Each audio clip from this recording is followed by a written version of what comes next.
여러분 안녕하십니까. 대한민국 최고의 방송 스픽스에서 전해드리는 정치 디프리쇼 왁자지껄 시작하겠습니다. 반갑습니다. 참 12월의 마지막 날까지 왁자지껄을 하고 앉아 있습니다. 예, 여러분 진짜 알차게 부려먹네요. 알차게 여기 계신 분들은 저희 스픽스가 거의 뭐 노동 탄압을 하고 있는 그런 중이고요. 노동 개혁을 노동 그죠 개혁을 해야 되니까 네. 좋습니다. 저는 박 사장이고요. 자, 오늘 제 옆에는 김성수 단골님 나와주셨습니다. 반갑습니다. 안녕하세요. 네. 단골이라고 그러지만 처음 나왔습니다. 예, 그러니까요. 야. 첫 손님이 되셨습니다. 김성수 단골이시고요. 그리고 임세은 단골로 나오셨습니다. 네, 안녕하세요. 청와대 부대변인 임세은입니다. 너무 이렇게 정색하고 하시니까 토끼머리 띄워 안 어울리잖아요. 제가 이렇게 좀 귀여운 캐릭터가 아닌데 이걸 갑자기 하려니까 민망해요. 생각보다 너무 잘 어울리셔가지고 깜짝 네. 놀랐습니다. 진짜. 네네네. 저도 같이 하고 있는데 뭐 어쨌든 저보다는 훨씬 더 귀여우신 것 같고요. 자, 우리 최고의 단골 변희재 단골님 오늘 또 출석해 주셨습니다. 네, 제가 이제 개근을 하다가 네. 아까 앞방송 한 번 빠지고 맞아요. 네, 그래서 오늘 김성수 선수 처음 뵀으니까 네. 제가 못 봤으면 안 나오신 거예요. 그렇죠. 제가 개근했기 때문에. 네, 이제 우리 김성수 단골님과 변희재 단골님의 또 케미도 기대하고요. 우리 오현주 단골님도 나오셨습니다. 네, 안녕하세요. 제가 개묘일주라서 네? 사주가 개묘일주. 아, 그래요? 이게 토끼. 네. 그래서 토끼 머리띠를 안 해도 토끼라는 거. 예. 뺏어 드리려고 그랬어요. 지금. 아닙니다. 이거 드려야 되나? 진짜? 아니, 토끼예요, 제가. 네. 이따 또 필요하시면 드릴게요. 제가 드리고요. 자, 우리 좀 스픽스. 저희가 늘 이제 왁자지껄에서 말씀을 드리고 있는데요. 저희 스픽스몰에서 홍보하고 있는 바로 이것을 보고 돌아오도록 하겠습니다. 광고 큐! 진짜 믿을 수 있는 한우. 한우 거새우의 최고 풍미와 육질. 높은 산 깊은 골. 청정 자연에서 자란 천혜의 선물. 셀럽이 맛으로 검증한 뒤 자신 있게 추천합니다. 소중한 분을 위한 귀한 선물. 명절 특별 선물 세트 스픽스몰에서 맛있고 좋은 한우.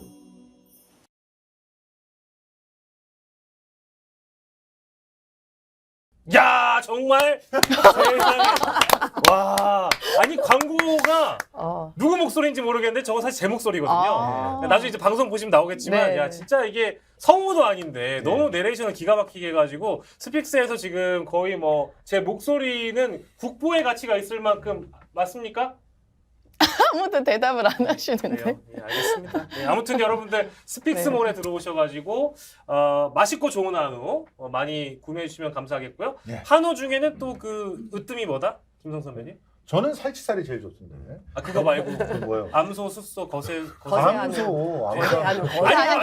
틀렸어. 거새우. 한우 중에 최고는 뭐다? 거새우다. 그렇죠. 그렇습니다. 거새우로 저희가 또 준비를 했기 때문에 네. 필요하신 분들이 또 소중한 분들에게, 소중한 네. 지인들에게 선물하시고 제가 또 거새우를 준비했어요. 그렇군요. 네, 그리고 또 대한민국에서 가장 맛있는 그 한우 거새우가 어디에 있을까요, 선배님? 어느 지역에? 스픽스몰에 아니요. 그거 말고 대한민국 지역 대한민국 지역 지역 중에 중에 예, 종팔도. 횡성? 강원도요? 네. 강원도? 네. 강원도? 강원도 아니 아닌가? 거기 한평. 한평? 네. 이거는 그럼 우리 변희재 대표님께서 이게 어느 지역 한우인지 혹시 기억나시는지? 제가 그 영주 포항인가? 그렇습니다. 경북입니다. 경북에 진짜. 있는 하면? 경북 거새우이기 때문에 아. 그게 제가 아는 한우 전문가들, 제가 또 축산과예요. 네. 제가 아는 한우 전문가한테 물어봤더니 강원보단 경북, 남도보단 경북, 북쪽 지역이 훨씬 더 한우가 더 맛있다고 합니다. 그렇군요. 저희는 거새우에다가 경북소에다가 얼마나 맛있겠습니까? 그렇습니다. 그만해요 이제? 아니, 다 지치신 것 같아. 내 아니 방송에. 거새우면은 송아지 때 그렇게 한 거예요? 아니, 궁금해서. 야, 훨씬 재밌어. 아니 저희를 너무 잔인하게 훨씬 만드셨어요. 재밌어. 야. 저희 동물들 사랑하시는 분에게 죄송한데 네. 거새는 그쵸 좀 어릴 때 하긴 아, 합니다. 제 축산학과이기 때문에 대부분 어릴 때 많이 거새하고요. 그렇죠. 좀 불쌍하다. 전혀 본질과는 다른 얘기를 해버렸어. 좋습니다. 자, 오늘 2022년 12월 31일 마지막 날입니다. 그렇기 때문에 마지막 날에는 바로 올해 한 해 정리를 또 해봐야 되겠죠. 예. 올 한 해 정치 이슈 들어가기 전에 올 한 해 나에게는 어떤 해였다. 우리 오현주 단골부터. 나에게는 이 일이 가장 빅 이벤트였다. 개인적으로 빅 이벤트요. 나의 일. 대한민국 말고 나의 일. 되게 슬픈 일인데. 어떤 거 너무 선거에서 떨어진 거. 음. 네. 본인의 선거 나가셨어요? 그 서울시 비례의원 1번이었는데 어. 1번인데 1번인데 어떻게 안 돼요? 네, 정의당이라서 아, 정의당이시구나. 다 제 탓입니다. 아. 거의 문턱까지 갔다가 네, 다 오신 제 분이에요. 탓입니다. 네. 네. 정의당. 되게 슬픈 얘기부터 해서 죄송합니다.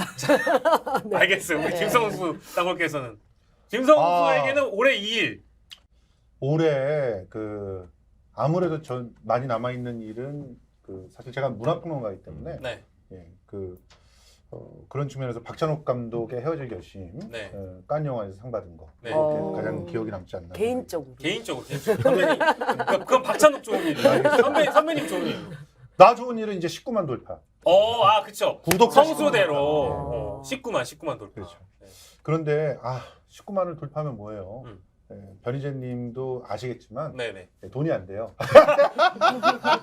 구독자만 늘어서는 안 돼요. 예, 네. 구독자는 이제 내가 영향력이 조금씩 더 생긴다라는 네. 지표고 네. 실제로는 네. 우리 충성도가 높은 그런 분들이 오셔야 되는데 스픽스는 굉장히 그래도 충성도가 높은 것 같아요. 지금 뭐 6개월 만에 18만 했으니까. 그러니까요. 예. 아무튼 내년도에는 20만 넘어가고 180만 되셔야죠. 그렇죠. 180만요? 그러니까 뭐 아멘. 아멘. 예. 네. 근데 그거 감사합니다. 방송하시면서 돈을 달라고 해야 돼요. 아 그래요? 네, 돈 내놓으라고. 그 강용석 이런 사람들은 보험금 빨리 깨라고. 네. 미래가 중요하지 않다. 현재가 중요하다. 보험금 깨세요 그러면은 막 들어오거든. 가만히 앉아서 안 들어옵니다. 변희재 씨가 저희 같이 출연을 좀 해주실래요? 옆에서 그 얘기를 좀 근데 해주세요. 저는 그걸 안 해가지고. 그러니까. 예. 제가 보수에서 그거 안 하는 비일하는 사람인데. 그러니까 나도 잘 못해요. 그게 안 나오더라고요. 예. 네. 내년에 아무튼 우리 지금 성수대로 180만 되시길 또 기대하겠고 네. 우리 변희재 대표님 뭐 뚝 떨어졌어. 또 어머 뭐야? 또 하필 내 이름이 떨어졌어. 선생님 것도 잠깐만. 이게 뭐야? 임세현 갈치조림. 불안하다 내년에 운세가. 이게 떨어져 버렸네. 이거는 우리 임 대변인 여기 들고 가세요. 네, 들고 가세요. 아유, 하필 또 내게 떨어져. 자, 아무튼 우리 변희재 대표님, 변희재 고모님에게는 올 한해 2일 비계 이벤트였다. 저는 나에게. 뭐 5월부터 이제 12월 연말까지 윤석열을 끌어내리겠다 그랬는데 못 끌어내린 거에 대해서 이제 약간의 회원님 아쉬움이지만은 12월 이제 말의 현장을 보니까 이제 끌어내릴 기반을 만들었다. 그래서 내년 상반기 안에는 끌어낼 수 있을 것 같다. 예. 그래서 그런 의미가 있습니다. 그렇군요. 내년에도 좀 부탁을 좀 해드려도 될까요? 이제 내년까지 못 끌어내면 이제 계속 이제 시간이 되기 때문에 네, 내년까지는 가능할까 봅니다. 네, 알겠습니다. 아주 잘 부탁드리고. 자, 우리 임세현 대변인은 저는 좋은 것도 있고 나쁜 것도 있었는데 나쁜 네네. 거는 이제 당연히 대선이 지면서 그러니까 약간의 이제 반실업 상태가 된 것. 아니 전반적으로 왜 네 분 다 2020년에 좋은 일을 좀 얘기해줬으면 다 빅이벤트가 슬픈 네. 일밖에 없어요. 왜? 제가 2006년부터 사회생활을 했는데 네. 한 번도 일을 쉬어본 적이 없었어요. 항상 뭐 어떤 직업이든 뭐든 갖고 있었는데 이렇게 네. 좀 반실업 상태가 된 게 올해가 처음입니다. 예. 그래서 실업급여도 받았고요. 그래서 매우 좀 이렇게 슬프다. 아니, 슬펐어요. 근데 방송 많이 하시잖아요. 네, 근데 뭐 그걸로 근근히 버티고는 있는데 네. 그리고 이제 좋은 거는 네. 새로운 인연들이 좀 많이 생긴 것들. 그래서 네. 예를 들면 변희재 대표님과도 상상치도 못하게 네. 엄청 친해져서 저희가 네. 토요일마다 퇴진 집회를 같이 하면서 예. 저희 이제 촛불 세력과 네. 옛날에 태극기 세력이 만나서 이제 콜라보를 이루었죠. 네. 그래서 아니 변 옛날 대표님이랑 보니까 엄청 진짜 친해졌어요. 변희재 대표님이 예전에는 꽤 권력이 있었어요. 음. 그래서 제 종편의 출연을 변희재 대표님이 결정하셨어요. 그때. 진짜요? 네. 나 김종서랑 못하겠어. 무슨 그러면은 빠지는 거야. 모르시는 것 같은데? 프로그램에. 모르시는 것 같은데? 아니 그러면 중간에서 전달하는 사람이 문제가 있었던 거야. 내 핑계 냈겠죠. 변희재 대표가 불편해서 못하겠대요. 지금 저희 앞에 나와 있는데 구라치면 죽음. 김성수 구라치면 죽음 여기 나와 있는데 선배님. 네, 알겠습니다. 제작진들이 네. 그런 핑계 대고 뭐 자르고 해서 그렇게 그러니까요. 중간에서 누가 해지? 이거 변희재. 이렇게 온순한 사람을 왜 중간에서 했던 거야? 그러니까요. 스픽스도 또내 핑계 대고 누구 핑계 될지 모르겠네 이거. 누구 자를 때 또. 채널 A였어요. 기억해 주십시오. 네. 진짜요? 진짜로. 근거가 있는 그런 말씀처럼 그렇죠. 예. 들리네요. 근데 뭐 그거는 이제 변희재 대표님이 실제로 개입한 적이 없다. 예. 네, 이제 오늘 증언하셨으니까 뭐 구라치면 죽음 예. 기억해 주시고요. 자, 근데 그거가 아니 요즘에는 진짜 근데 예. 그 방송 관계자도 아닌데 밖에서도 개입을 하더라고. 밖에서. 보수 참칭 패널 그러면서 누구를 구체적으로 딱 찍어서 이제 빼라 그러더라고. 제이모 씨. 그렇죠. 네, 제이모 씨. 정진석. 얘기하면 안 돼. 정진석. 예. 네, 예. 정진석. 욕만 하지 않으면 되잖아요. 예. 그렇죠. 아니야 욕해도 돼요. 저 욕해도 실명, 되고. 실명. 네, 뭐 네. 대통령도 이 새끼 저 새끼 했던 한 해였는데 뭐 어떻습니까? 그렇죠. 욕해도 됩니다. 네. 네. 예. 이 하셔도 새끼, 됩니다. 이 새끼 네. 저 새끼 이제 욕이 아니잖아요. 그렇죠. 네. 올 한 해를 이제 정리한다는 측면에서 각자 이제 뭐 저는 사실 올 한 해 스픽스와 함께 시작했다는 점이 가장 이제 제 인생의 빅 이벤트가 아니었나 싶고 또 스픽스가 없었다면 우리 앞에 계신 네 분의 그 우리 전문가분들을 못 만났을 테니까 네. 그래서 어머 또 거짓말을 하니까 자꾸 이게 떨어지나 봐. 아까 이게 떨어지네. 야. 임세현 대변인 이름 떨어지더니 전 토끼띠가 떨어지고요. 네. 자 좋습니다. 자 2022년 정리하면서 대한민국 올해 뉴스의 중심은 뭐가 있었을까 이제 정리를 좀 해보도록 하려고 하는데 그러면 이제 똑같이 한번 여쭤보겠습니다. 오연주 단골에게는 네. 올 한 해 네. 이거 컸다. 대한민국의 가장 굵직한 얘기 이거였다. 어떤 걸 딱 정리할 수 있겠습니까? 저는 오늘 이렇게 딱 한 해를 되돌아보면서 기쁜 일과 슬픈 일 두 가지가 딱 떠올랐는데요. 하나는 월드컵이고 하나는 12구 참사. 네, 그렇죠. 네, 그렇게 딱 떠올랐던 것 같습니다. 그래서 정치나 전반적인 것들은 국민들에게 슬픔만 줬던 것 같고 분노만 줬던 것 같고 네. 이렇게 유일하게 기쁨을 준 것은 월드컵이지 않았나 네. 이런 생각이 좀 유일하게. 네, 네. 저도 너무 격하게 동의가 돼서. 변 대표님은 어떻습니까? 저는 아까 말한 대로 윤석열을 못 끌어내렸기 때문에 네, 아 그게 계속 이제 네, 남아 있고. 올해는 무조건 이제 비극적인 해고 네, 이미 당선 자체가 이 국가적 비극인데 맞아요. 계속해서 이제 참사도 지금 터지고 이제 내년까지 못 끌어내면 더 큰 참사 터지니까 네. 이제 비극을 이제 바꿔내야 되는 거죠. 네. 네. 애초에 저는 윤석열 취임하기 전부터 퇴진 운동을 시작했거든요. 아. 그렇지. 네, 그러니까 취임해서 잘못한 게 아니라 이 사람은 취임을 해서는 안 되는 수준의 범죄자라고 저희가 주장을 했기 때문에 이런 자가 대통령 되면 어떤 꼴 나는지를 이제 국민들이 어쩔 수 없이 체감을 할 수밖에 없는 거죠. 그런데 그 자가 대통령 되는데 그죠. 그 이 민주 진보 진영이 일익을 담당해가지고 굉장히 좀 미안했어요. 변희재 씨가 먼저 퇴진 운동을 시작하니까 이상하다 이거. 우리가 잘못해서 변희재가 고생하네? 그런 생각이 좀 들어가지고 아 약간 짠하긴 한 그런 그 모습이었어요. 책임감을 사실 갖고 이제 좀 열심히 해주세요. 그러니까 검찰총장- 열심히 하잖아. 더 이상 어떻게 해? 시절 때 나도 압수수색 들어올 수 있는데 지금. 굉장히 범민주 촛불 지정에서 윤석열을 응원을 했죠. 검찰총장 되는 과정에서. 근데 이제 그 수사들이 형편없었다는 게 이번에 자인해버린 게 3년 다해줘버렸는데 아직까지 그 박근혜 특검이 있다는 거 아세요? 그렇죠. 아직 해상 안 됐어요. 아직 남아있어요. 특검이 아직까지 지금 활동 중이고 네.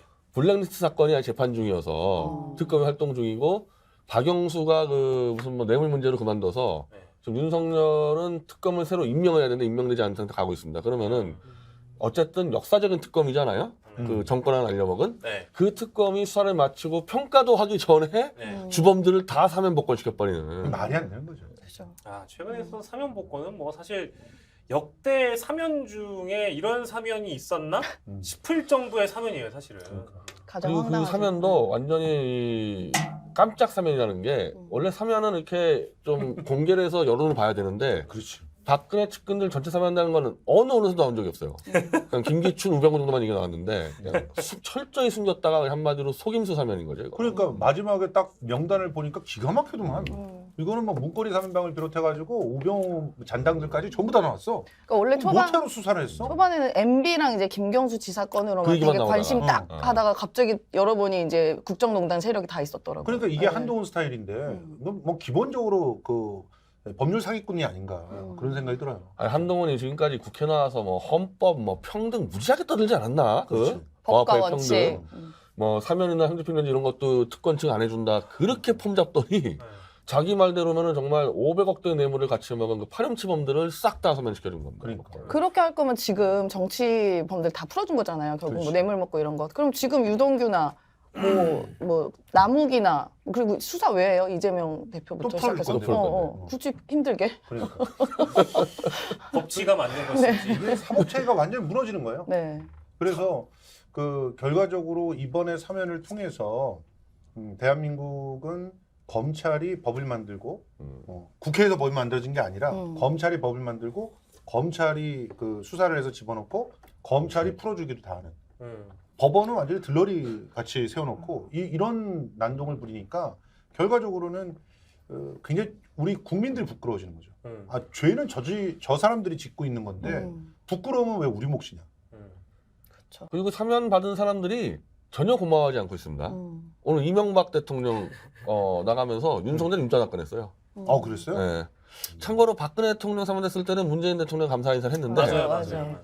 이명박 그냥 제끼고 갔는데 그럴 수밖에 없는 게 이명박은 2007년도 BBK 특검 때 윤석열이 특검으로 들어와가지고 다스는 이명박 거 아니다 그래서 그걸로 이명박 빠져나가고 윤석열은 추세가도 달렸는데 그렇지. 12년 뒤에 똑같은 사건을 이번에는 다스는 이명박 거라고 잡아놓기 때문에 아니 그래도 이명박 돈이 생겼잖아. 또 다스가 5천억이 맞아. 넘어요. 아니 그래서 내가 재테크 오늘 제대로 이명박은 대국민 메시지를 다스가 누구 거냐부터 얘기하는데 그 얘기는 안 하고 슬쩍 가면서 그냥 와, 돈이 생겼어. 그 슬쩍 넘어가고 윤석열 감사해도 안 하고 근데 분명한 거는 이재호 씨가 지금 주로 매부쇼등에서 어마어마하게 윤석열을 까는데 이명박의 정서는 이재호가 대변한다. 그래서 칼을 갈고 있다. 뭐 그건 맞을 겁니다. 하기는 사실은 그 이명박 대통령은 이재호를 통해 가지고 메시지를 날린다고 봐야 되는 거고 그런 측면에서 윤석열이 지금 자충수를 갖다 둔 거예요. 누가 이거를 조언을 했는지 모르겠지만 자기는 지지율 조금 올려보려고 이런 짓거리를 한 거거든요. 그렇지만 결과적으로 이게 자기를 완전히 고립시키는 그런 수가 됐다. 그러니까 한동훈이 더 탐사를 구속영장까지 밀어붙이면서 결국은 자기 발목을 잡았잖아요. 똑같은 일이 벌어진 거예요. 그러니까 앞으로 변희재 그 대표가 조금 편안해지는 그런 상황도 좀 만들어질 것 같아요. 편안해져요? 언제 진영을 편안해져? 잘 몰라서 네. 그 이명박 대통령 밑에 있던 분들이 대부분 다 윤석열 지금 대통령 밑으로 많이 기용이 되고 임용이 됐잖아요. 네. 그러면 거기 내부적으로 분열이 된 상황이 아닌가요? 분열은 돼 있는데 네.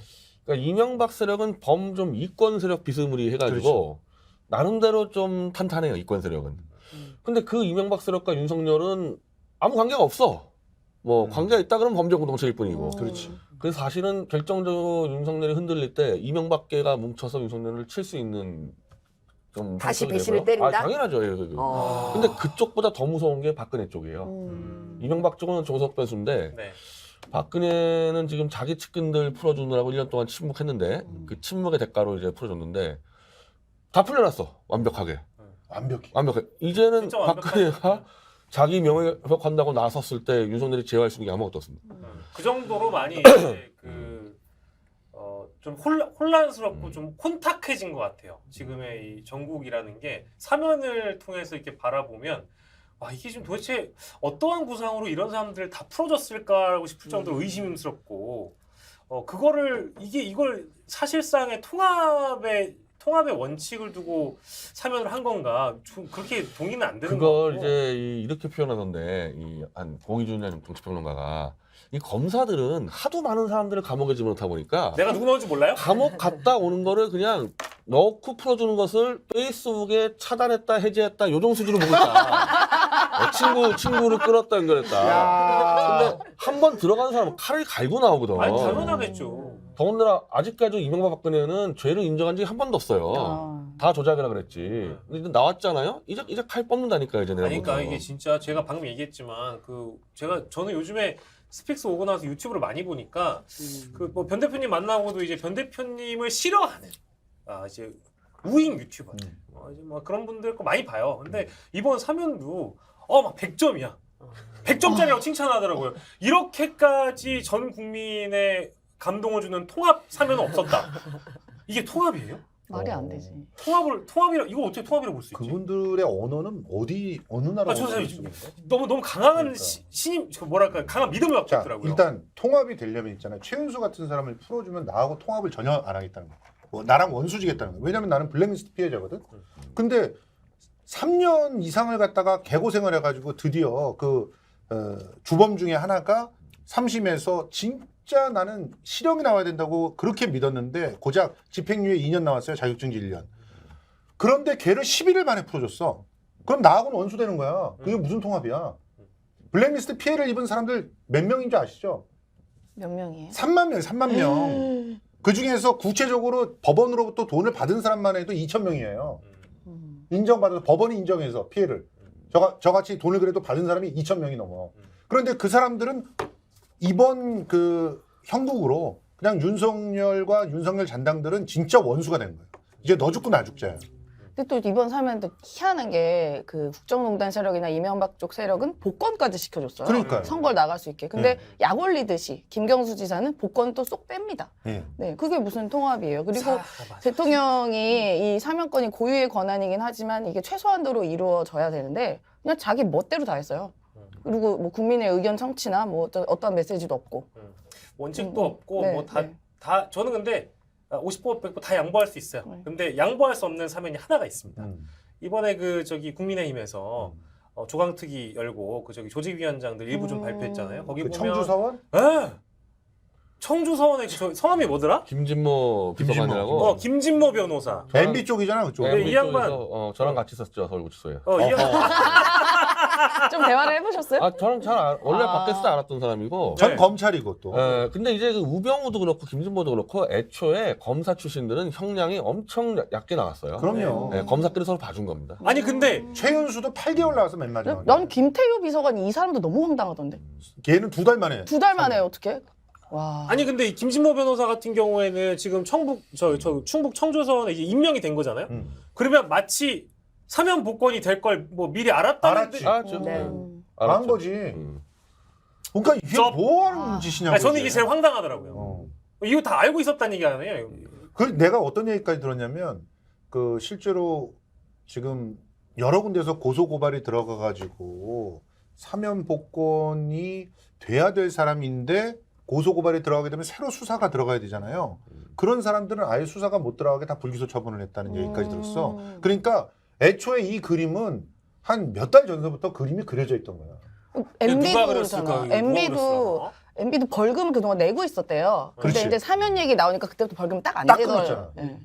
82억을 또 아꼈잖아. 꼼꼼하게. 재테크 제대로 했다니까 MB 진짜.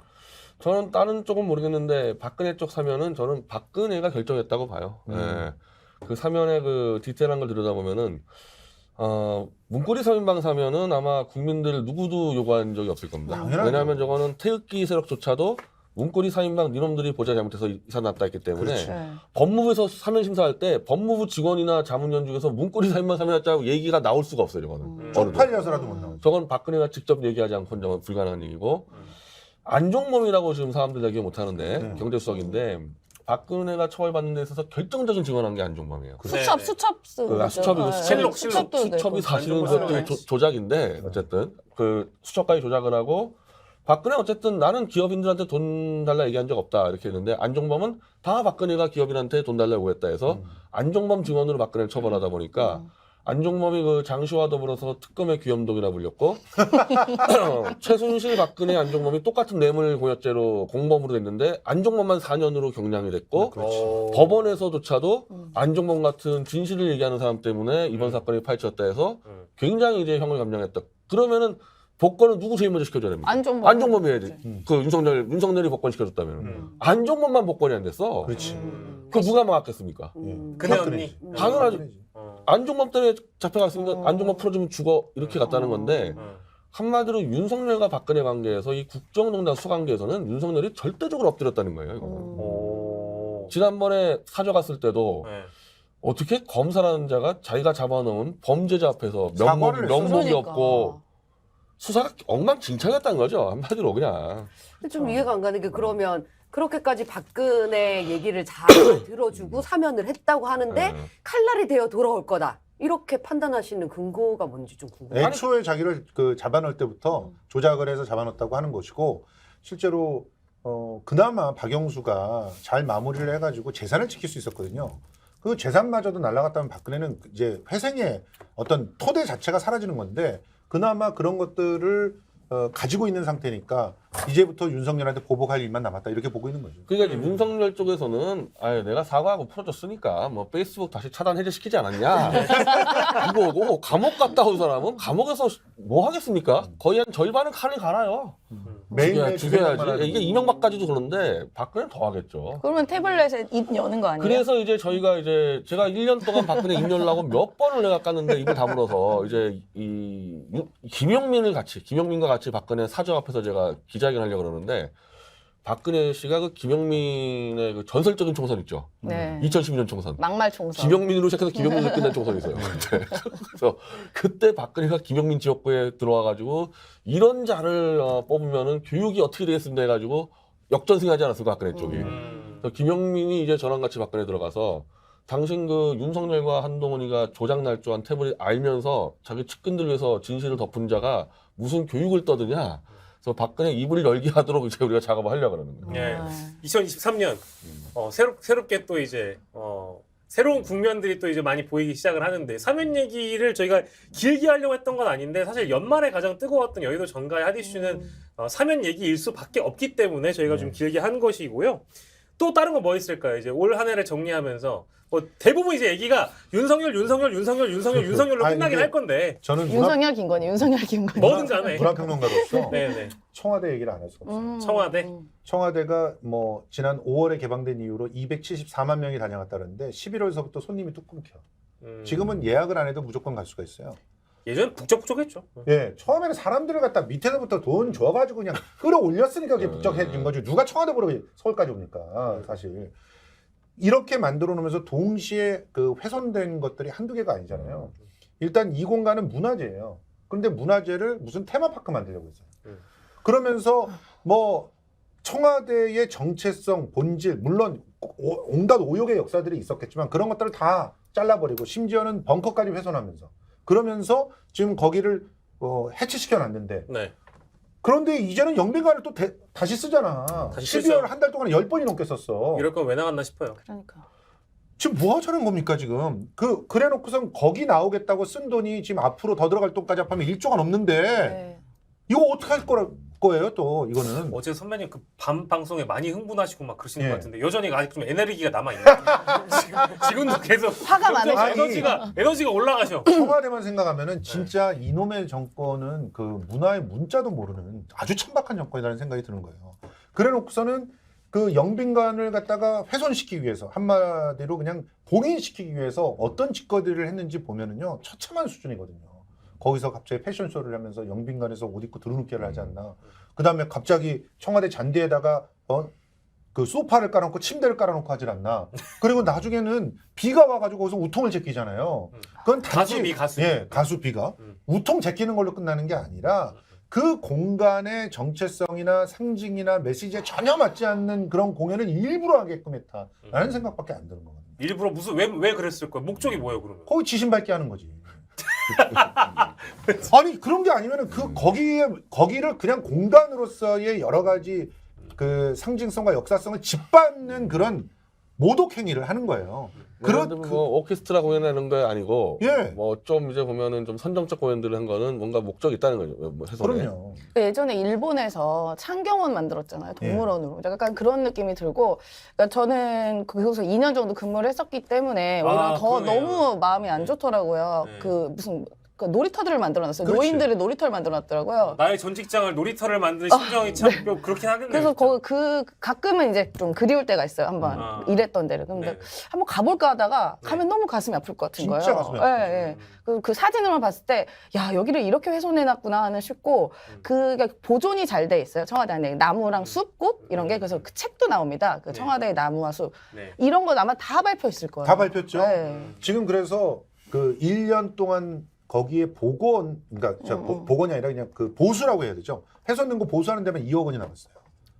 그리고 지금 거기 지금 영빈관을 다시 사용하게 되면서부터 손님이 끊기다 보니까 경제 효과 이런 것들을 아예 지금 수주도 안 주고 있어요. 걔네들이 업적 자랑하기 위해서 얼마를 갖다 벌었다, 유발 효과가 얼마였다 이런 걸 갖다가 막 구라를 쳐야 되잖아. 네. 근데 그걸 엄두도 못 내고 있는 거야. 아니 근데 청와대에 사람들이 많이 오는 게 무슨 그게 유발 효과가 나죠? 없지. 근처에 막 식당 조금 잘 되고 이런 정경련에서 1조 8천억이 난다며. 말도 안 1조 8천억을 거기서 아니 그리고 문재인 정부 시절에도 청와대 관람이 없었던 게 아니었어요. 그럼요. 그리고 오히려 그 대통령이 실제로 근무를 하고 있잖아요. 그렇기 때문에 그 뭔가 여기 대통령 진짜 있나 없나 이런 걸로 마음으로도 오거든요. 그렇지. 근데 지금 거긴 완전 빈 공간이잖아요. 그러니까 뭐 크게 그게 의미를 모르는 것 같더라고요. 그게 그 그러니까 의미도. 누군가가 정치적인 목적에 의해서 거기로 사람들을 이끌지 않는 한 거기에 자발적으로 갈 이유가 없어요. 볼거리로는 다른 곳들이 훨씬 더 좋은 것들이 많으니까. 네. 서울의 중심에서.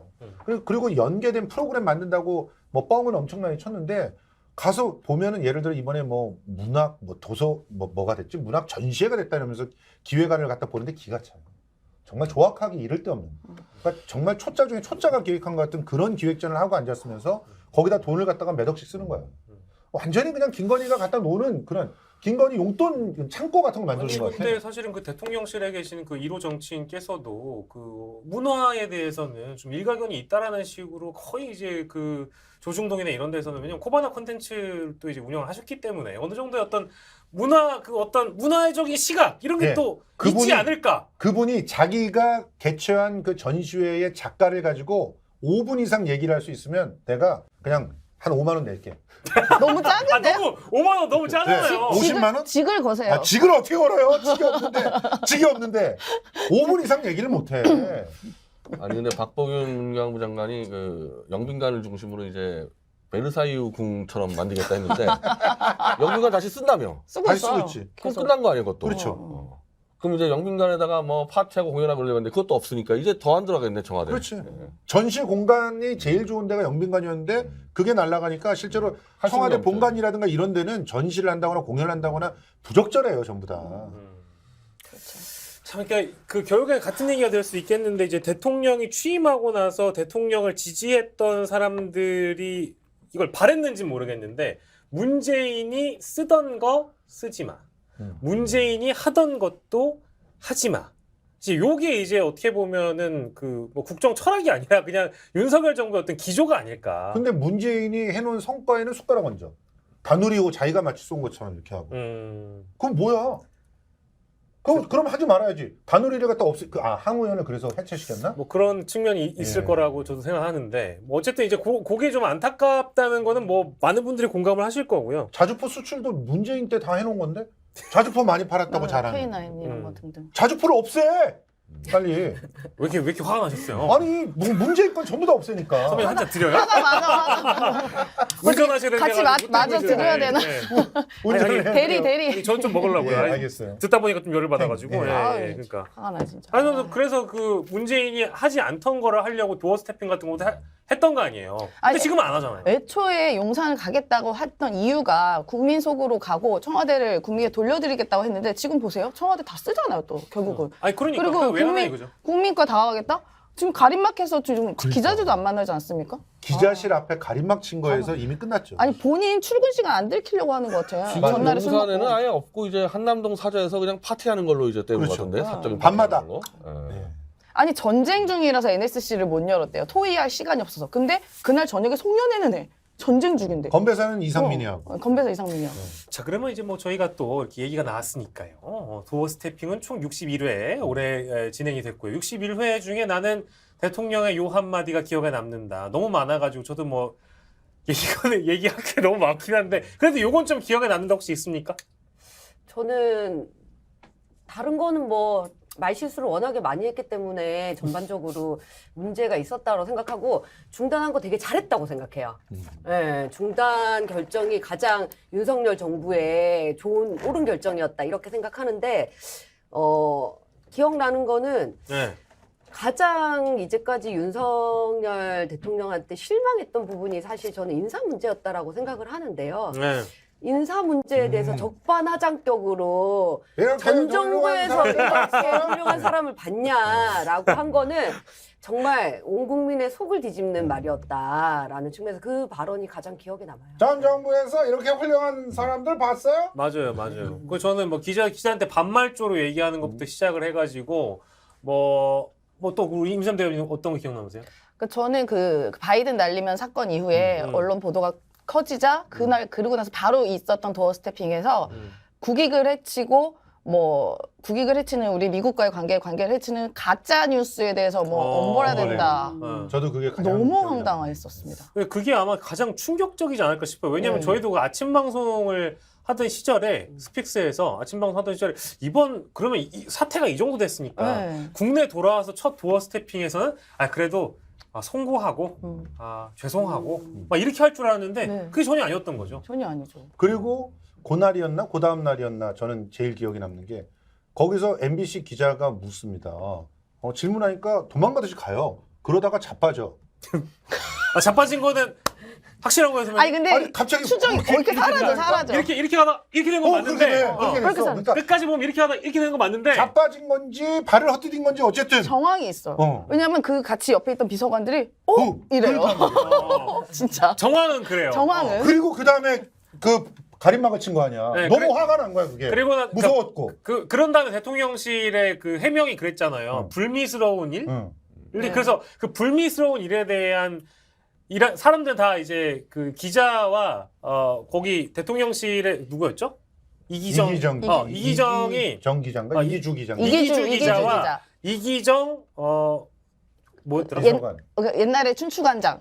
네. 옛날에 춘추관장. 옛날에 그분이 춘추관장. 싸운 거를 불미스러운 일로 생각했는데 그게 아니라 불미스러운 일이 대통령께서 혹시 넘어진 일을 불미스러운 일이라고 얘기해서 도어 스태핑을 중단한 거 아니냐라는 해석이 있었죠. 근데 그건 뭐 또 확인 좀 해봐야 되고요.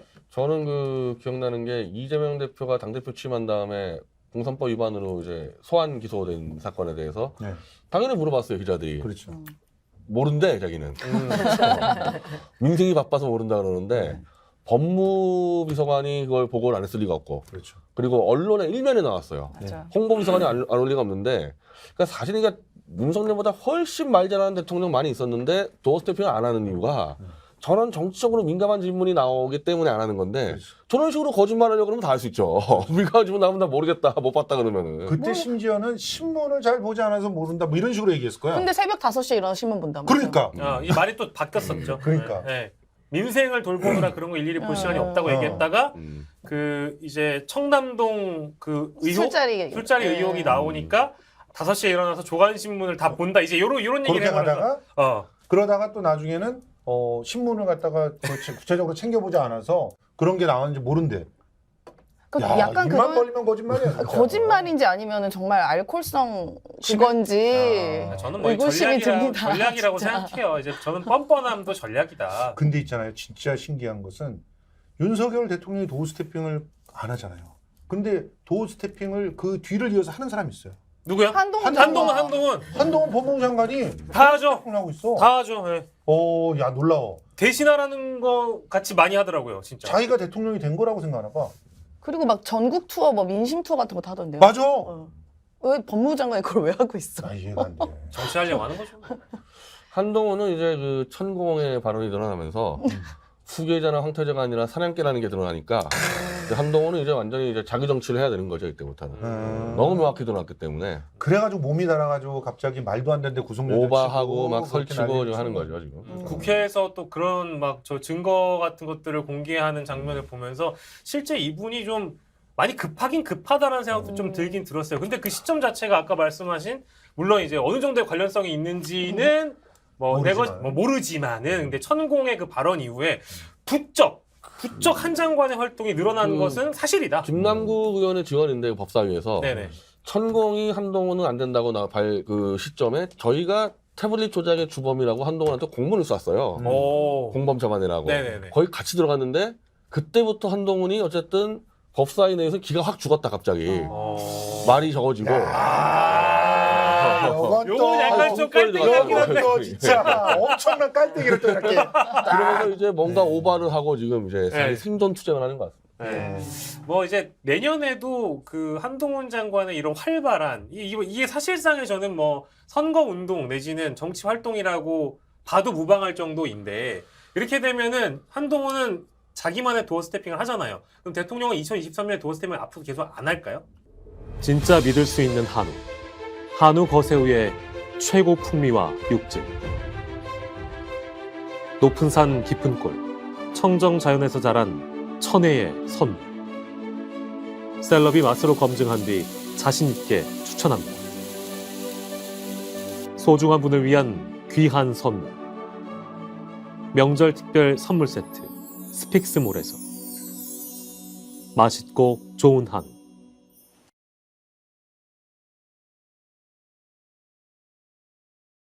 안 한다는 것 같던데요? 안 해요? 안 하기로 결정하는 것 같더라고요. 네. 그냥 그러니까 안 하고 나니까 지지율이 올랐잖아요. 그러니까 이제 뭔가 효과를 본 것 같아요. 저번에 얘기했던 네. 그 영상으로 그 네. 대체한다는 그걸로 이제 그렇죠.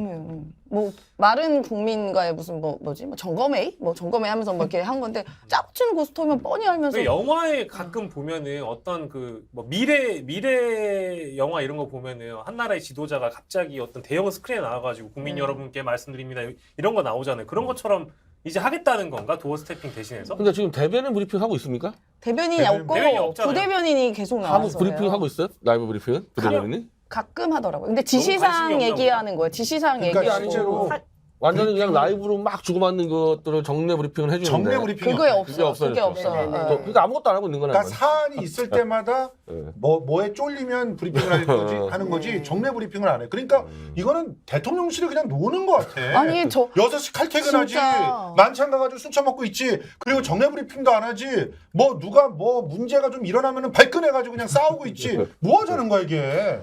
제가 근무했을 때 화가 많으셔. 네. 제가 근무했을 때 저도 이제 아침에 한 5시 반까지 출근해가지고 그렇죠. 미리 이제 언론 쫙 보고 회의를 3개, 4개를 들어가요, 아침에.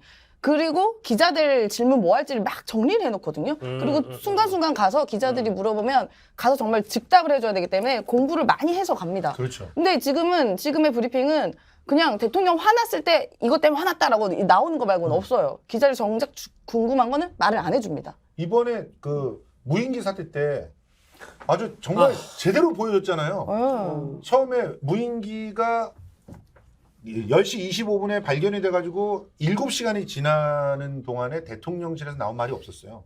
그때 개돌보고 그렇죠. 있었잖아요. 예. 오히려 대통령실에서 그 다음에 10시 한 반쯤인가 사진을 돌렸는데 개사진을 돌린 거야. 강아지랑. 그러니까 기자들도 경악하는 거야. 도대체 뭐냐 지금 진짜. 무인기가 떴다는데. 근데 그때까지 기자들도 대부분은 모르고 있었어. 아마 엠바고를 건 이유가 그게 아니었을까. 예. 오후가 돼서 알고 난 다음에는 다들 경악을 하는 거죠.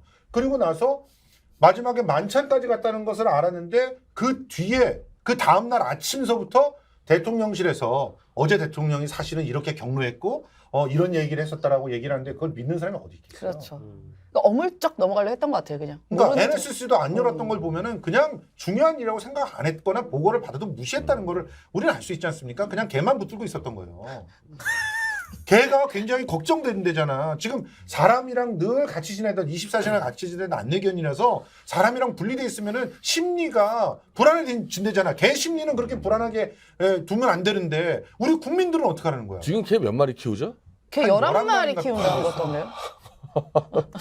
그리고 관저에 개 방이 따로 있대요. 근데 그게 한 25평 정도 된다고 그러더라고요. 그러니까 웬만한 4인 가족, 5인 가족 사는 집만한 걸 개방으로. 약간 했던 걱정되는 얘기가 게 있더라고요. 제 네. 안 끌려고 했는데 네, 전문 용어로 왜요? 그런 네. 거를 홀더라고 맞아요. 불러요. 애니멀 홀더. 예, 애니멀 홀더라고 정신적으로 조금 이렇게 갑자기? 힘든 사람들이 아니, 이렇게 갑자기가 자꾸 반려동물을 이렇게 네. 많이 입양해가지고 밀집된 공간에서 이렇게 많이 키우는 게 사실은 그런 문제가 있는 아니 사람들이. 진짜 안 아니, 끼려고 하시다가 애니멀 호더까지 아니 나가신 거예요? 그러니까 이제 원래 그냥 본인이 감당할 수 있는 숫자가 있는데 계속 지금 늘어나고 있는 상황은 그럴 수 있다. 개 담당 비서관도 있어야 되겠네. 있지 않을까요? 있겠죠. 있지 이미 않을까요? 그거는 옛날처럼 뭐 개 키우시면 마당에 풀어놓고 던져놓고 이것도 아니잖아요, 요즘 개들. 네. 그러니까요. 그 방에 따라 키운대잖아요, 그 강아지들. 그 보세요. 지금 11마리를 키우는데 김건희 씨는 김건희 씨대로 그냥 광폭 행보를 하고 계시고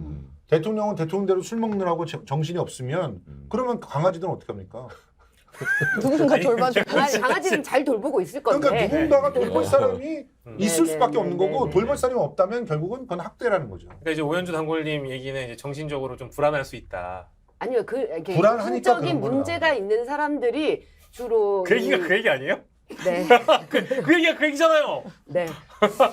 우선 고소고발 당하실까봐 그러신 그러니까 거죠, 아니, 지금? 아니, 말 혹시 돌리고. 두려워하시면 그냥 시원하게 말씀해 주세요. 정신적으로 문제가 있는 사람들이 동물을 수집한다. 사장님이 짱이다. 애니멀 홀더의 정의는 그렇다. 네. 아 정의는 아, 그렇다. 그런데- 과도한 쪽수. 네, 그 아, 변 혹시나- 대표님이 얘기하시면 괜찮아요. 고소고발 안 돼요. 네, 네. 네. 아 근데 안 저는 네, 안 저렇게 됐어요. 개 좋아하는 사람 치고 보신탕에 저렇게 관대한 사람도 처음 봐요. 전곡을 찌른 거야. 저런 경우 정말 처음 봅니다. 그 개 저런 정도 11마리 키우면요 보신탕 먹는 인간 취급도 안 해야 되는데 질색 팔색을 해야 그것도 되는데. 인정한대 보신탕 먹는 사람을. 인정하는 정도가 아니라 보신탕을 먹는 사람을 제일 화끈하게 사면을 해줬잖아. 보신탕 많이 하잖아 MB가. MB요? 아. MB가 좋아하죠, 맞아요. 저 알고 있어요. MB는 정말 뼈까지 발라먹는다 그러지 않습니까? 그런데 그 사람을 갖다가 이렇게 야 나는 못해. 나는 집에 강아지 한 마리 키우고 있는데 진짜 사람 취급하고 싶지 않거든. 그래서 아마 저 정도면 보신탕 좋아할 수도 있겠네요. 먹을 수도 있겠네요. 그렇지. 제가 조금 조심스럽긴 한데요. 예. 이렇게 말씀을 많이 안 드려가지고 예. 저희가 이제 오늘 이 마지막 날이잖아요. 네네네. 그래서 내년이 오늘이 이제 주제가 윤석열인데 얘기하다 보니까. 네네 윤석열인데 내년에 그러면 아까 계속 이제 집회 얘기도 하시고 해가지고 제가 정말 약간 좀 얘기를 나누고 싶은 게 있었거든요. 이게 지금 이렇게 과연 윤석열 정권을 독재로 규정하고 그 다음에 퇴진에 올인하는 것이 과연 정말 이게 실현 가능한 것인지 그리고 그것이 맞는 건지 이 얘기는 꼭 한번 나누고 싶어서 여기 계신 분들이랑. 야, 정의당에서 저런 얘기가 나오는구나. 그러게. 네. 와. 그러시면 안 됩니다. 네네네. 야. 그러니까 이게 굉장히 조심스럽긴 와. 한데라고 얘기하면서 엄청 약간 진짜 조심스럽습니다. 제가 조금 이게 전략적으로 안 맞는 게 아닌가라는 생각을 좀 정의당에서 하고 있어요. 전략을 얘기하시는군요. 네네네. 정의가 아니, 정의당 없는 폄하하십니까? 아니 그게 나 아니라 폄하를 한게 정말 아니라. 이 나중에 그 총선에 다들 이겨야 되잖아요. 총선에 이기기 위해서 이렇게 가는 것이 맞는가라는 거 한번 저는 고민해봐야 된다고 글쎄요, 생각해요. 그 총선 문제는 저는 뭐 정당이면 그 가능성이 있는데 네네네. 저 같은 밖에 있는 언론 농계 입장에서는 총선 문제가 아니에요. 네네. 이거는 위험해. 너도 놔두면 몇천 명 죽는 사건이 벌어질 것 같은 느낌에서 맞아요. 공포감 저는 때문에 맞아요. 위험해. 애초에 대통령 선거가 진행되기 전에 저희가 나름대로 문화적인 어떤 프로젝트를 저희 방송에서 했어요. 작은 방송이지만 그게 뭐냐면 90년대를 기억해야 된다. 우리 90년대는 변희재 대표가 누구보다도 생생하게 기억하고 있을 테지만 90년 딱 들어가는 초입 1월 달에 3당 합당 딱 일어나고 난 다음에 어떤 일이 벌어졌습니까? 운동권 초토화됐어요. 네네네. 네. 그렇게 초토화시키니까 무슨 일이 벌어집니까? 비판할 세력들이 입을 족쇄로 채워놓고 아무도 비판을 하지 못하는 상태에서 이권들의 난립이 벌어지면서 결국 수많은 참사들이 벌어지잖아요. 네네. 정점에 삼풍백화점 참사가 있었고 지금 우리는 그 정점에 달하는 12구 참사가 있었는데도 삼풍이 있었을 때만큼 반성을 안 하고 있어요. 지금 정권은 그대로예요. 성수대교가 무너졌을 때 이미 총리가 바뀌었잖아요. 성수. 예, 성수도 있고. 이 성수. 네. 성수대로입니다. 성수대로. 예. 대로. 그다음에 삼풍이 무너진 다음에도 수많은 사람들이 책임을 졌어요. 실질 공무원들이 뭐 약하다 어쩌다 그렇지만 그 대거 물갈이가 됐습니다. 지금 아무것도 안 되죠. 아니 지금은 제가 이제 드리고 싶은 그러니까 말씀은 똑같은 일이 또 벌어진다는 거고 그렇게 벌어진 다음에 정치권은 도대체 뭘 할 것인가? 그게 벌어지기 전에 정치력들을 있는 힘껏 다 발휘해서 지금 이 상황을 갖다 개진시켜 나가는데 올인을 하면서 총선을 그걸 전략으로 총선을 대비해야 된다고 저는 봐요. 그러니까 이게 민주화 시대에는 이게 독재 정권은 타도해야 될 대상인 거잖아요. 그렇죠. 그리고 사실 절차적 민주주의가 되지 않았기 때문에 그럴 수 있다고 봐요. 근데 지금은 더 이상 그 시대가 아니라는 거지. 똑같은 사람 어떤 방식으로 하고 있지만 사실은 법이라는 기반 위에서 하고 있기 때문에 우리가 지금 계속적으로 법이란 기반 위에 그 있어요? 법이라는 무기를 가지고 하는 사람한테 이 사람은 독재다라고 규정하고 퇴진을 하라라고 하는게 이게 타도가 되냐는 법이요. 거지. 법을 제가 설명드릴게요. 윤석열이 특검제사팀장일 때 한동훈과 함께 박근혜 수사하면서 태블릿이라는 증거를 완전 조작 날조한 모든 증거를 제가 다 공개해서 공수처에 고발했고 한동훈의 고문까지 쐈습니다. 그러면은 그 조작 날조한 증거를 갖고 수사하는 사람들이 대통령 법무장관에 있으면 됩니까? 이게? 그렇죠. 이게 자, 돼요 이게? 아니, 그리고 여기 태블릿을 얘기하니까 아니, 공감을 저- 못 하시잖아요. 제가 딴거 아니, 얘기해줄게요. 아니, 저도 한번 범죄자라니까 이제 범죄자들 이 사람. 정의당을 대변한다기보다 중도의 마음을 대변한다고 아니, 그러니까. 생각하고 아니 정의당에서 들어주시면 되게 중도라고 좋아요. 얘기하시면 안 되죠. 진짜. 이미 네, 저의 마음이 아마 그 지표랑 딱 맞아 있을 거예요. 술 한잔 하세요. 네. 아니 그래서 한번 예, 임 대변인. 지금 독재자가 아니라고 하시는데 물론 그 체제상으로는 우리가 민주주의 사회고 선거를 뽑혔기 때문에 그 정의로는 할 수 있겠지만 저는 여러 가지 정황상 독재 정황이 너무나 많다라고 생각합니다. 일단 첫 번째는 자유 맨날 입처럼 얘기하는데요. 자유를 내는 사람들이 대부분 독재자가 많아요. 뭐 히틀러, 뭐 그리고 유태인 학살했던 그리고 장군님 보아래 우리는 자유롭다 말한 김일성 등등 자유를 얘기하는 사람이 가장 자유롭지 못하다. 그게 독재자의 첫 번째 증거라고 보고 또 독재자는 사과를 하지 않습니까? 윤석열이 한 번이나 사과한 적 본 적 없으시잖아요. 이것도 저는 맞다. 그렇게 생각되고 또 독재 정권 언론을 통제합니다. 지금 모든 행위들이 언론 통제하고 있지 않습니까? 그리고 예전에 이명박 때 언론 자유를 억압했던 사람들 다시 데리고 오고 있어요. 그리고 또 독재자는 자신의 측근의 안위만 걱정합니다. 김건희 여사나 그 장모 최은순 건들지도 않지 않습니까? 그리고 자기 주변에 다 사면시키고 심지어 범죄자 법과 원칙 얘기하면서 유죄를 받은 김태효 2달 만에 사면시키고요. 그리고 그러니까 이게 독재자는 지금 그런 너무 예가 많은데 감정에 신경도 안 써요. 그러니까 저는 여러 독재 정황들은 차고 넘친다. 징후 그리고 혹은 예를 들면 예시 이런 말을 하는 게 아니라 네. 그 무슨 말씀을 하시는지 알겠는데 네네네네네. 그 얘기를 똑같이 90년에 했어요. 네네. 그래서 그때 아, 많은 네. 활동가들이 문민 파쇼라고 규정을 하고 네네. 정권 퇴진 운동을 해야 된다고 할 때 오히려 진보 쪽에서 지금 이걸 파쇼로 규정하면 안 된다. 네네. 절차적 민주주의를 지키고 있고 법에 의해서 통제를 하고 있는 상황에서 어떻게 파시스트라고 얘기할 수 있느냐라고 하면서 갈라졌어요. 그리고 그런 주장을 했던 사람들이 나중에 이제 김영삼 쪽에 붙어서 권력을 누렸고. 그러니까 이런 그 지금의 상황을 어떻게 분석하느냐로 지금 시간을 허비할 그 상황인가라는 생각이 들어요. 왜냐하면 지금 굉장히 그 다양한 말씀을 해주셨지만 핵심 포인트는 법이 작동하는지를 보려면 법이 작동하는 원리의 기본 원칙들은 존중되는 상황에서 봐야 되잖아요. 예를 들어서 지금 그 공동 주거 공간에 허락 없이 들어갔다고만 해서 구속하면 안 된다 정도는 법의 원칙에 있는 얘기예요. 근데 구속영장을 치잖아요. 그거는 법이고 나발이고 내가 기분이 이러니까 니들 어떻게 할래? 이게 법칙인가요? 그건 아니잖아요. 또 지금 정말 충격적인 상황이 그 김웅과 관련된 고발 사주권에서 이희웅이에요, 엄희웅이에요. 그 검사가 그 포렌식을 담당한 수사관과 임홍준인가? 수사관과 면담을 합니다. 면담을 해가지고 면담에서 듣지 않은 것을 내용을 적어서 허위 공문서를 작성해서 김웅을 불기소 처분을 해요. 이게 법인가요? 법은 있는데 법을 수행해야 될 자들이 법을 안 지킨단 말이에요. 그러면 걔네들이 반란을 하고 있는 것이고 그걸 조직적으로 반란을 하고 있는 거죠. 그러니까 조직 내란 단체가 결과적으로는 이런 짓들을 벌이고 있다고 규정해야 되지 않는 거죠. 그 사건에서 그렇죠. 컴퓨터 25대를 깔끔하게 없어요. 조작해버렸습니다. 증거인멸해서. 그러니까 과거에 조작 증거 인멸한 범죄자들이 대통령과 법무장을 했으면 지금 현재에서도 뭘 조작하고 있을지 모르고 이게 드러나고 있단 말이에요. 조작들이. 아니 그래놓고서는 지금 서해 그 피격 사건과 관련해가지고 몇 개 문건을 지웠다 이러고 있잖아요. 몇 개 문건 정도가 아니라 25개를 디가우징 했다니까. 그런데 그걸 언론조차도 우리 스픽스조차도 디가우징 했다. 그러고 말아. 이게 말이 돼요? 저희 안 그랬어요. 그럼 어디까지 했어? 내가 보기에는 그 이상 한 사람이 없는데 오히려 그 반대쪽에서 적극적으로 그걸 옹호한 분들이 있던데. 더 깊이 있게 취재하지 못해 죄송합니다만 네. 거기까지는 나가지 못했네요. 네, 죄송하다는 말씀 드리고. 그러니까 지금 그 디가우징을 진행했다는 것은 그냥 조직 범죄로 사실은 증거 인멸을 했다는 거잖아요. 그렇죠. 그러니까 조직 깡패가. 근데 누님 말씀은 지금 이제 그 현실성 있는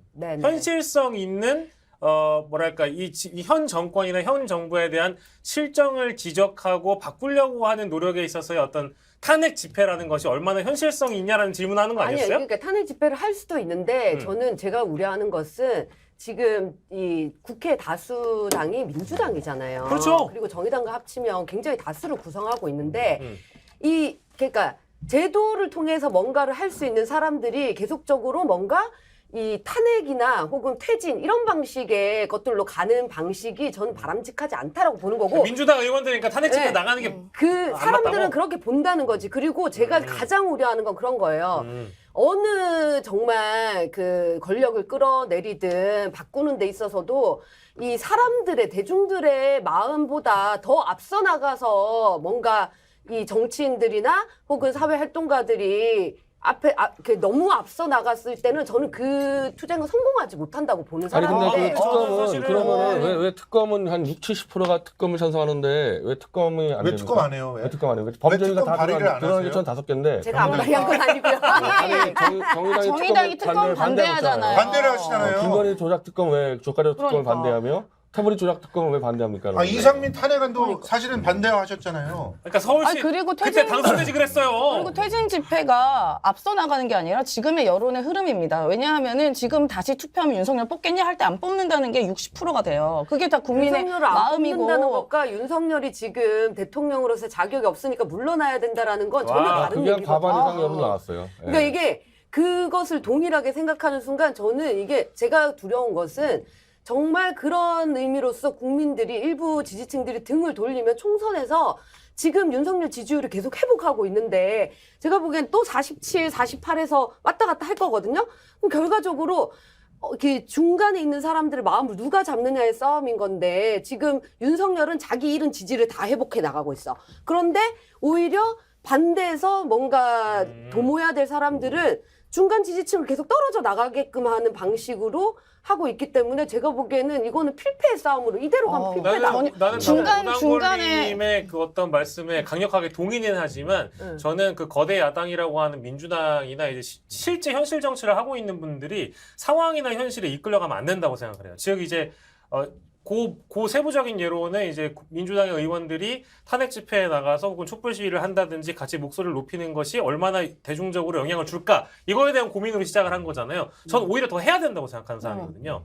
왜냐하면 이게 잘못됐다고 알리는 거는 국회의원이 이기 이전에 국민 한 개인으로서의 의무라고 저는 생각을 하고요. 그거는 정당 차원에서 나가라 한 게 아니라 개인들이 나가서 집회에 참여하는 것은 아, 좀 그럼요. 당연히 개인이 헌법 개인들은 할 수 있다고 할 봐요. 수 있다고 보고 네.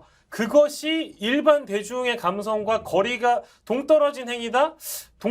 동력이 붙지 않을 거다라고 보는 것은 약간 뭐랄까 좀 지레 의식한 사고가 아닐까. 왜냐면 이게 맞으면 이대로 그냥 가면 되는 아니 거거든요. 예를 들면 제가 우려하는 거 이런 거야. 사람들이 뭔가 절실하게 지금 국회 다수당을 가지고 바꿔주기를 원하는데 뭔가 당해투쟁만을 목표로 뭔가 달려가는 듯이 당이 보여지는 거. 근데 여기서 지금 민주당 그 의원이 없는 상태에서 그 사람들 아니, 그러니까 얘기를 여기에 여기서 있는 토론을 분들의 얘기를 하는 게 할 아니에요. 이유가 없어요. 그 사람들 알아서 하는 거고. 맞아요. 여기는 사회운동가들이 자신의 양심과 지하고 퇴진운동 사람들한테 민주당 의원들 얘기를 여기서 토론할 이유가 하나도 없어요. 아니 저는 당선자가 없잖아요, 말씀하신 이게. 것처럼 아니 저는 민주당 소속이니까 이제 말씀하신 것처럼 중도만 중요시 생각하다고 하시는데 사실 정의당이 중도랑 제일 멀리 떨어져서 가고 있지 않습니까? 제가 네, 그거는 이제 지금 약간 빌런처럼 된 거 알아요? 아니 일부러 오늘 약간 내가 이 뭘 얘기를 얘기해 볼까 하다가 그 대목이 나온 거예요? 윤석열을 평가한다는 게 어쨌든 윤석열 대통령과 어떤 방식으로 대결을 할 수 있을까? 정말 이기는 싸움은 뭘까?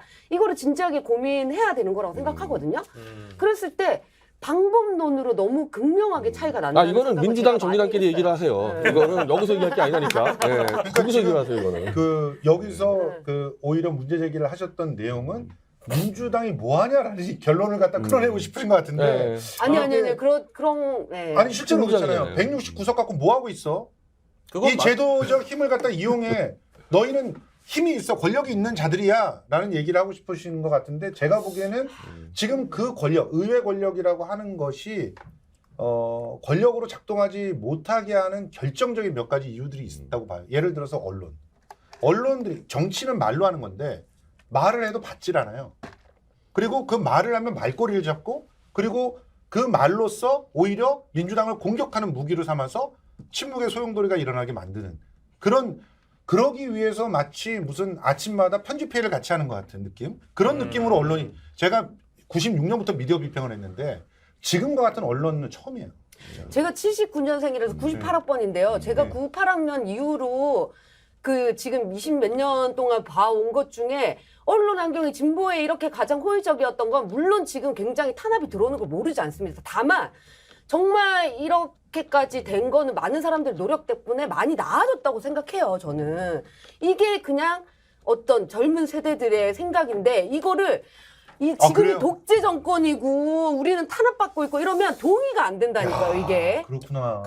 근데 이제 그 응. 누님이 자주 어울리시는 그 20대 예. 20대 친구분들의 얘기를 좀 이렇게 토대로 근거로 말씀을 해주시는 거잖아요. 네네네. 그렇죠, 그렇죠. 근데 네. 실제 제가 정신 연령도 조금 낮아가지고. 근데 실제로 20대가 그런 20대도 있긴 있어요. 아니 그러니까 아. 많다고요 이게. 아, 많다고요? 정말요? 많아요. 주변에 그런 분들이 자꾸 많구나. 그러니까 독재 정권이 지금 돌아왔다라 그러면 이게 약간 근데 그 친구들은 독재를 경험을 해봤나요? 안 해봤죠. 응.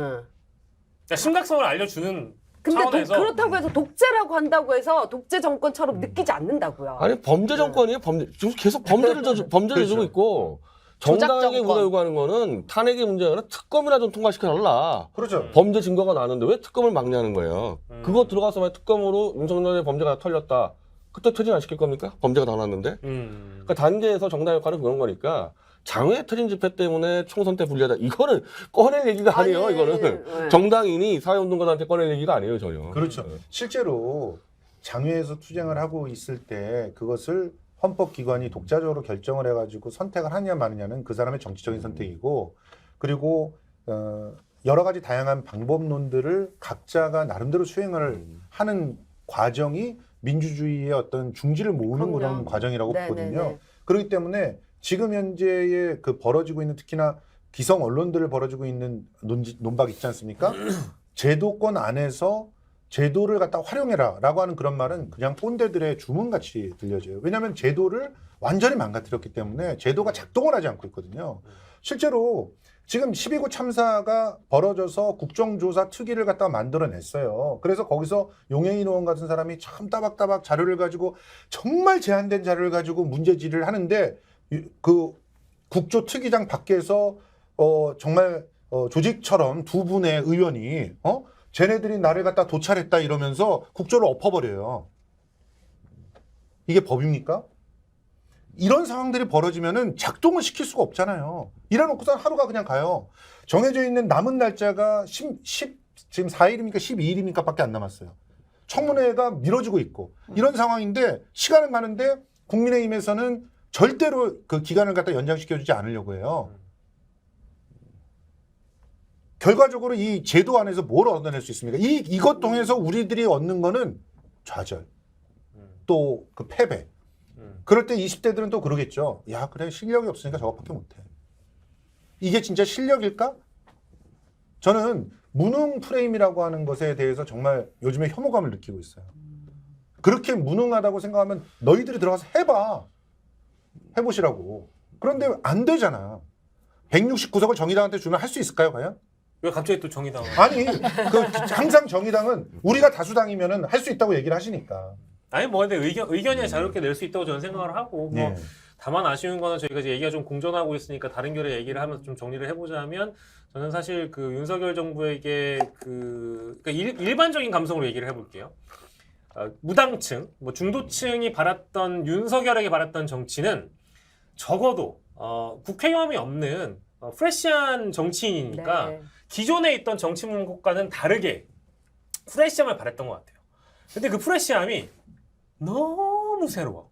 너무 무지하고 너무 무법적이야. 우리 그러니까 진행자가 이래도 되는 거야? 괜찮아요. 그러니까 이제 제가 느끼는 거는 검찰총, 그러니까 이 지금 용화대는 사실상 그 검찰청 용산지부 같은 느낌이 들 수밖에 없는 게 검찰총장 같은 정치를 여전히 하고 있고 왜냐하면 검찰총장이나 검사들이 대부분 약간 무오류의 존재라는 인식을 갖고 있잖아요. 그래서 있는 드론 부대도 없다고 얘기를 하고. 아니 그러니까 모든 걸 부정하고 인정하지 않아, 사과하지 않아, 공감하지 않아, 심지어 법치를 하겠다고 하는데 무법지대야. 무법지대가 됐잖아. 무법지대로 하고 있는 걸 보면서 나는 도대체 이 정부의 국정 철학은 무엇인가? 즉 없다. 없다는 게 저의 결론이에요. 하나 있어. 어떤 거요? 수의계약. 그 수의계약이라는 국정 철학이 있어. 압수수색. 압수수색과 수의계약. 압수수색. 저는 네. 전망이 좀 달라요. 전망이 자 그럼 네. 저는 그렇게 생각을 하고 그래서 네. 2023년만큼은 달랐으면 좋겠지만 조금 걱정되는 것은 이대로 계속 갔다가는 정말 그 제가 얘기하는 건 중도층과 무당층인데요. 그들이 이런 정치를 희화화하고 조롱하는 데만 몰입하다가 그렇죠.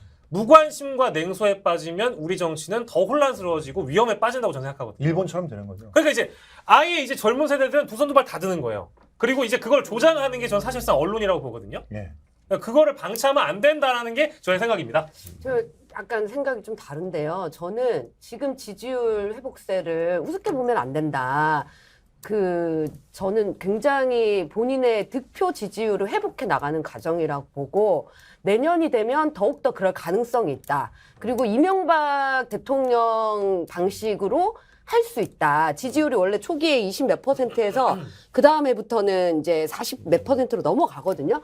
그렇게 갈 우려가 있다라고 그러면 이제 봐요. 약간 경각심을 좀 가지고 좀 차분해져. 아주 경각심을 가져야 되는 차분하게 대처하자는 시점이다라고 얘기잖아요. 보는 거고요. 거기에 노동개혁 그다음에 뭐 이게 개혁이 아니죠. 사실 탄압. 탄압이지만 탄압. 연금 문제나 이런 것들에 대해서 일정 정도 본인이 가져왔던 성과를 낸다면 저는 굉장히 탄력이 붙을 거라고 보기 때문에 다 합계 뭐라고 해야 돼 총선에서 굉장히 위험할 수 있다라고 보고 거기에서 유일하게 제가 좀 오늘 위안을 얻었던 거는 제가 지금 보기에는 이 진보 세력이 윤석열을 대응하는 방식은 너무나 이 과거 프레임을 벗어나지 못한 새로운 사람이 나타났어.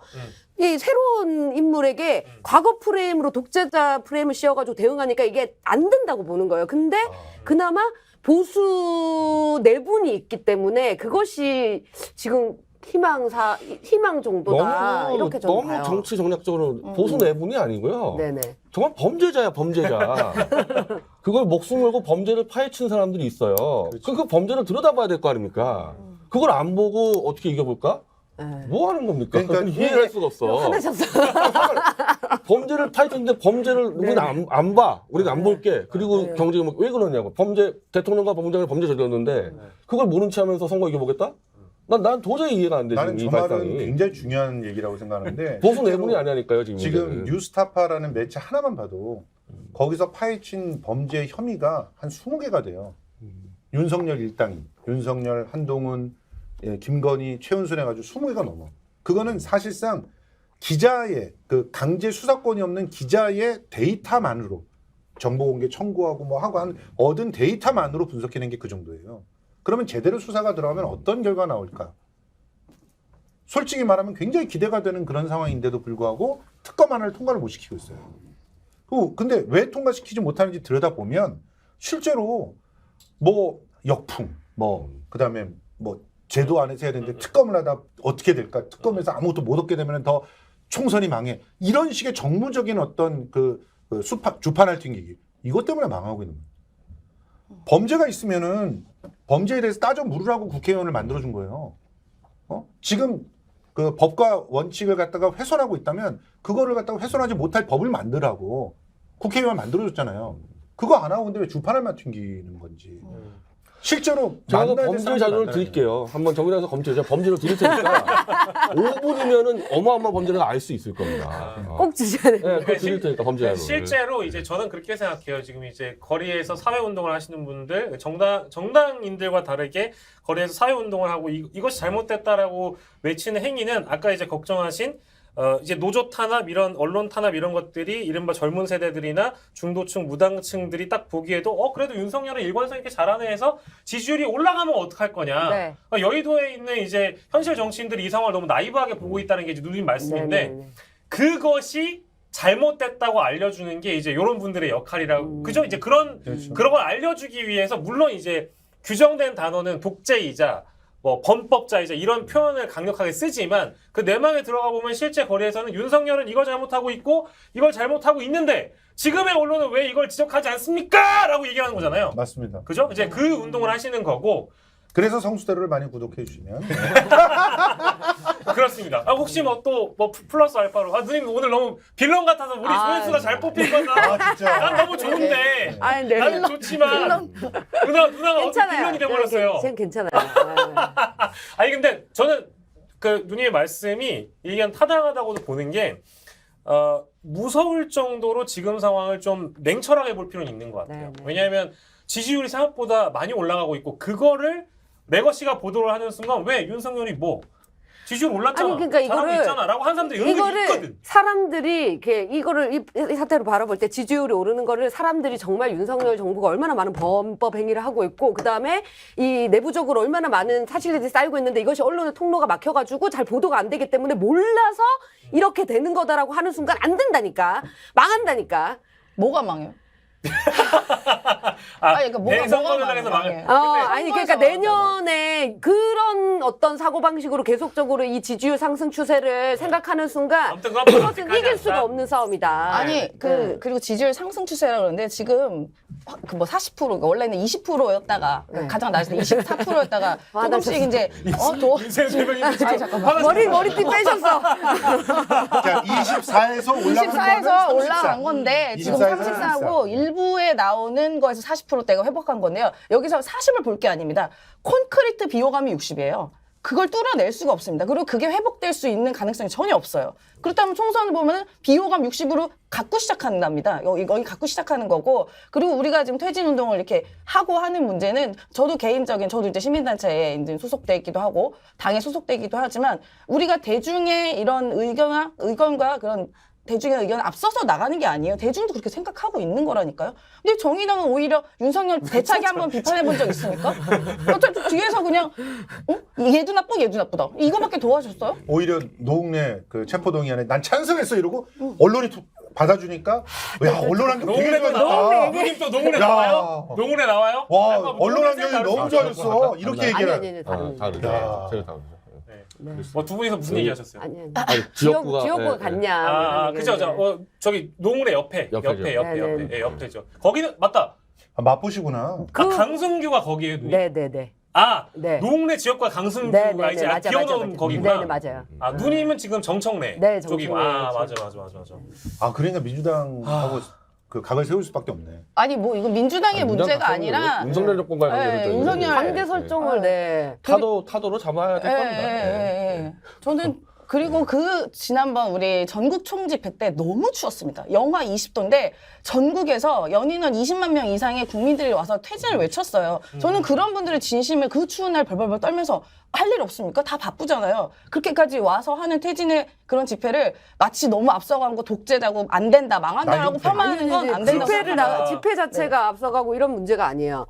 그 집회를 이렇게 마치 전체 지금 민주 진보 네. 진영이 다 가가지고 여기에 올인해야 된다 이런 분위기가 형성되는 것에 우려하는 거예요. 네. 아, 진짜 올 한 해를 따뜻하게 마무리하려고 했는데 네. 굉장히 뜨겁게 마무리를 해버려서 눈총을 많이 맞아가지고 아니 다음 주에 또 나오세요 누나. 다음 주에 더 화끈하게 시작해보게요. 좋습니다. 아니 저희가 이 재밌네. 얘기하다 보니까 내가 보기에는 이거 조회수 터질 것 같아. 아, 얘기하다 그래요? 보니까 시간이 그래요? 너무 많이 와가지고 저희가 이제 마무리를 해야 되는데 자 이제 그 2022년을 마무리하는 차원에서 이제 내년에 가고 내년에 이제 바람을 한 마디씩 짧게 듣고 저희가 마무리를 하도록 하겠습니다. 갑자기 왜냐하면 네. 가야 돼. 우리 아, 이제. 네네네. 이제 아주 네. 2022 보내줘야 돼. 자 우리 김성수 선배부터. 진짜 믿을 수 있는 한우. 한우 거세우의 최고 풍미와 육질. 높은 산 깊은 골. 청정 자연에서 자란 천혜의 선물. 셀럽이 맛으로 검증한 뒤 자신 있게 추천합니다. 소중한 분을 위한 귀한 선물. 명절 특별 선물 세트 스픽스몰에서 맛있고 좋은 한우.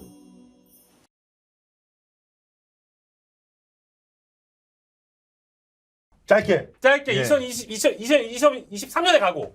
네. 저는 아까도 말씀드렸지만 96년부터 미디어 비평을 하면서 평론가가 됐어요. 그래서 언론이 공정하다는 건 무엇이고 표현의 자유가 어떻게 지켜져야 되는지를 꾸준히 관찰하면서 지금껏 살아왔는데 제 양심과 제 정체성에 비춰봤을 때 전혀 용납할 수 없는 그런 짓거리들이 벌어지고 있어서 짓거리. 그것을 바로 세우는데 네. 나머지 진짜 인생을 바칠 만한 그런 가치가 있다고 생각이 되고 그래야 우리 10살짜리 아들이 그나마 숨통을 튀면서 살 수 있는 환경이 생길 거라고 생각합니다. 제가 이런 다짐들을 좀 더 다양하게 많은 사람들에게 전달할 수 있게끔 좀 더 구독자도 넓히고 예. 180만. 영향력이 더 네. 많이 나올 수 있게끔 최선을 다하도록 하겠습니다. 네, 새해 복 많이 받으시고요. 자, 우리 임세현 대변인께서 저는 이 윤석열 정부가 법과 원칙, 뭐 공정 상식으로 이렇게 처음에 시작을 했었는데 가장 많이 법과 원칙을 어기고 공정과 상식과 완전 반대되는 일을 하고 있기 때문에 이 정부가 저는 이렇게 막 뭐 독재자처럼 막 무섭게 하고 그렇게 생각하지 않아요. 그냥 너무 무식해요. 그리고 무섭습니다. 무서운 게 이 정부가 무서운 게 아니라 앞으로 무슨 일이 일어날지 무섭습니다. 어떻게 사람이 길 가다가 죽을 수 있는 생각을 할 수가 있어요. 근데 지금도 무인기 사건을 보면 알겠지만 언제 전쟁 날지 모를 것 같아요. 맞아요. 저는 이게 바로 무서워서 그래서 더 이상 이 정권은 있으면 안 된다. 그래서 내년에는 여기 변 대표님도 마찬가지겠지만 저는 이 정권을 더 이상 유지하지 말아야 될 그러한 노력을 지속하도록 하겠습니다. 임세현 만세. 자, 변희재 우리 대표님께서도 한 말씀 해주시면. 저는 뭐 윤석열 한동훈이 국정농단 수사할 때 JTBC 조작한 범죄 행위를 완전히 잡아서 기자회견도 했고 공수처에 고발도 해놨고 12월 달에 한동훈의 공문까지 냈는데 그렇게 나불나불대는 한동훈이 입을 못 열고 있다. 그건 꼼짝 못할. 왜냐면 이게 이 포렌식 과학적 조작 증거이기 때문에 컴퓨터 조작 증거는 피해갈 방법이 없어요. 그래서 그 관련 책을 이제 1월 달에 출판을 하고 네. 그걸로 전국을 다니면서 이 범죄를 알리고 네. 저는 국민들에게 이렇게 증거를 조작하는 범죄자들이 대통령 법무장관 하면 되냐? 안 돼. 그 질문을 할 겁니다. 네. 정당한테도 할 거예요. 네. 그래도 된다? 네. 말이 안 되겠죠. 그 범죄 행위만 알려지면은 예. 끌어내는데 아무 문제 없습니다. 변희재 대표님 그러네. 책 제목은 정해진 거예요? 나는 저들이 지난 겨울에 한 짓을 알고 있다. 아 진짜 그거예요? 네. 아, 나는 저들이 지난 겨울에 한 짓을 알고 있다. 아. 표지는 저 윤석열 한동훈 얼굴이고 네. 촛불 태극기 집회 배경에. 오 그렇습니까? 그리고 제가 서평도 썼어요. 아 진짜요? 아무튼 네. 나는 저들이 지난 겨울에 한 짓을 알고 있다. 여러분들 1월에 나옵니다. 기대 많이 해주시고요. 저한테는 소송이고 뭐고 항의 전화고 한 건도 들어온 적 없습니다. 이렇게 떨리고 다니는데. 그거 진짜 신기한 일이긴 해요. 진짜. 예, 그러게요. 2023년에 과연 반응들이 있는지 볼 거고요. 자, 우리 오현주 누님, 자. 책은 꼭 정독하도록 하겠고요. 예, 예. 제 무인기 사태 때 저희가 맨날 얘기하는 게 네. 그 무인기 조그만 무인기가 왔는데 망치로 때려잡는다고 하잖아요. 네, 네. 제가 표현한 오늘의 모든 안타까움은 그런 데서 비롯됐던 것 같아요. 그러니까 이 무인기에는 파리채로 잡아야 되는데 네. 지금은 뭔가 공격 무기가 우리가 네. 잘못된 것이 아닌가라는 거 한번 돌아봐야 될 때다. 아, 누님 일관성 있어, 오늘. 네, 올해 윤석열을 파리채로. 윤석열을 지금 이렇게 무인기가 달고 있는데 망치로 때려잡고 있는 것이 아닌가. 네. 뭐 이런 고민이 좀 들었습니다. 한번 네. 같이 고민해봤으면 좋겠습니다. 네, 2023년에도 저희 왁자지껄 여러분들 많이 사랑해 주시고요. 오늘 이렇게 찾아와 주신 손님들의 2023년 한 해 소망 듣고 마무리하도록 하겠습니다. 여러분, 저희는 내년에 다시 돌아올게요. 고맙습니다. 국민 앵커 해군기 그가 스픽스에 왔다. 정확한 분석, 날카로운 시각. 해군기가 하면 다르다.